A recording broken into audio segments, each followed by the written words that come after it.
Prophet ﷺ delivered this epoch-making address and speech at the Mammoth congregation at Arafah ground. Prophet ﷺ put emphasis on some of the very basic and fundamental issues which is related to the humanity,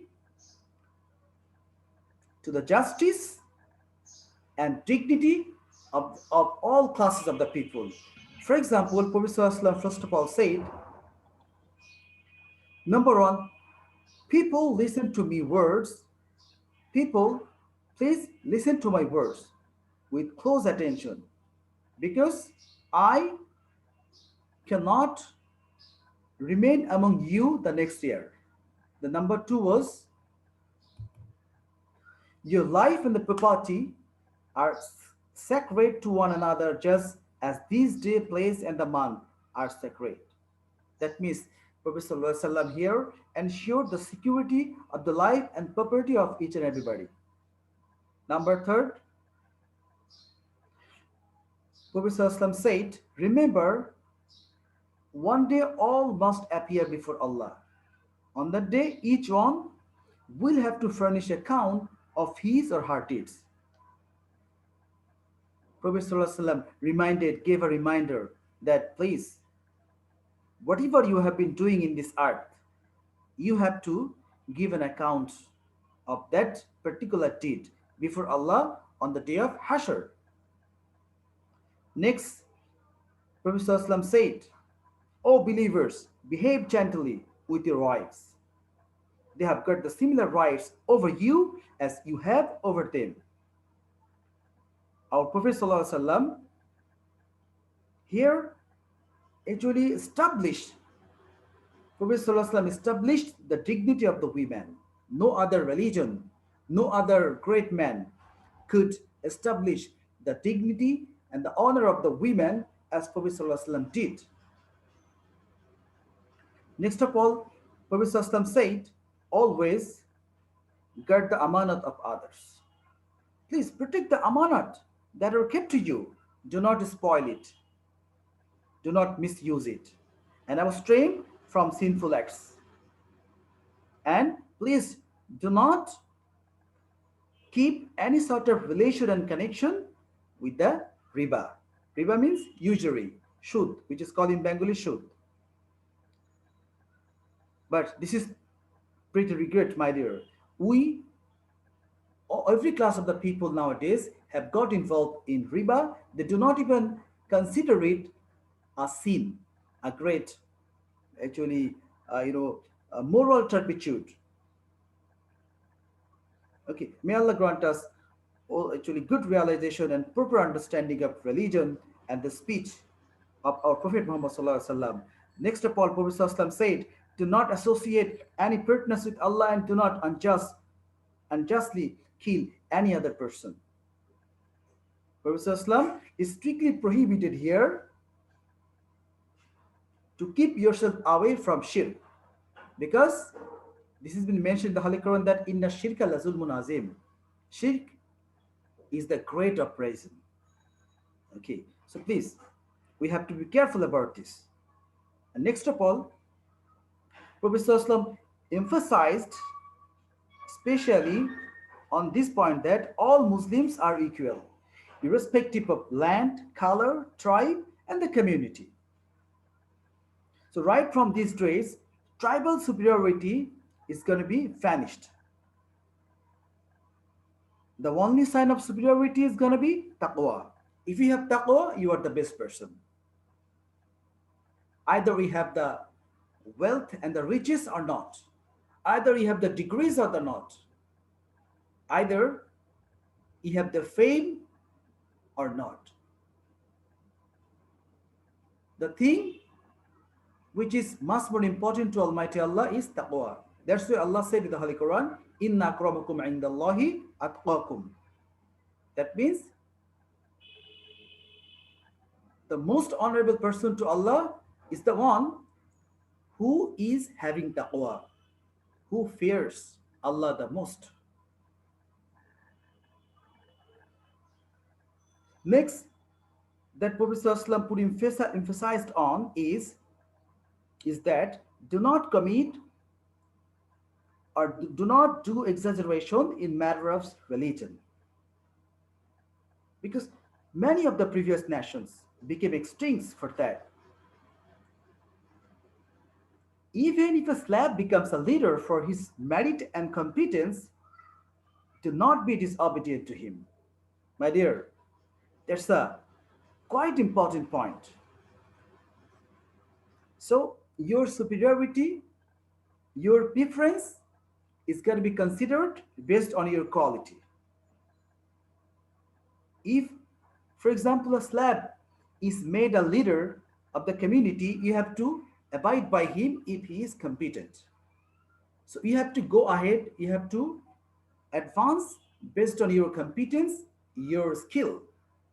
So that's why we all should put emphasis on increasing and intensifying our skill, inner skill. There are two kinds of skill. One is the skill in our quality and a skill in our knowledge. Okay, quality means that means the our behaviors. We have to have a good behavioral skills, good skills in our attitudes, as nobody gets hurt by me. The next point which Prophet ﷺ described, behave decently with both male and female slaves.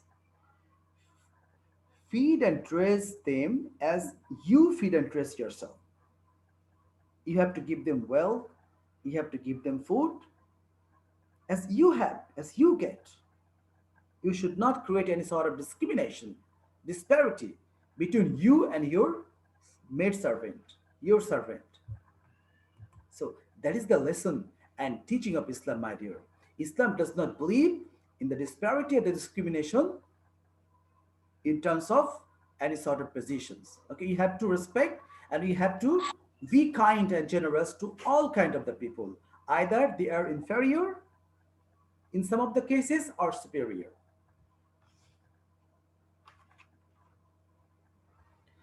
So next, that Prophet ﷺ said about in his last speech of actually farewell part, that all superstitions and retaliations of the Jahiliyyah era. For example, in the Jahiliyyah period, the people, they used to kill the people, they used to snatch, they used to steal, they even actually buried their female children alive. So all sort of superstition are getting declared void and cancelled from today. So we have to go ahead with new enthusiasm and new beliefs, quite which will be quite transparent and quite actually free from all sort of injustice. Next point that Prophet ﷺ said about, I have been the last of the prophets, and there is no prophets which will come next to me. That means Prophet ﷺ here established the finality of the prophethood. Prophet ﷺ said in different hadiths, in different places, and khatamun nabiyyin la nabiyya ba'di. I am the last prophet. There is no prophet who will be subsequent to me. My dear students, please. Nowadays, we have to be very much careful. A lot of people, especially one particular community that I'd like to mention here, they are the Qadiani, and they like to say that the Ghulam Ahmad Qadian is the last prophet, and they literally deny and reject the finality of the prophethood by our Prophet Muhammad Rasulullah Sallallahu Alaihi Wasallam. They are very much cunning and tactful. Now, though they have changed their words a little bit, and they try to establish their claim in a different way. They even say the Ghulam Ahmad Qadian is the Messiah. So this is how this community, the Qadiani community, is being declared by many of the countries non-Muslims. They are the kafir.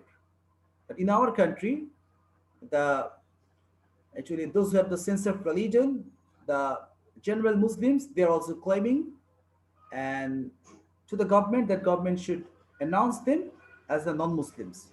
So Prophet Sallallahu in his epic making speech in the last time of his life has said about this point, that yes, this sort of problem may arise in you. Please be careful.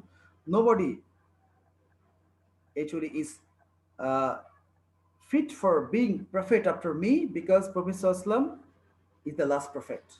And Allah subhanahu wa ta'ala has made us sealed on a prophethood. And last but not the least, that Prophet Sallallahu said about, O people, who of you are present today, you have to convey my message to those kind of people who are absent today.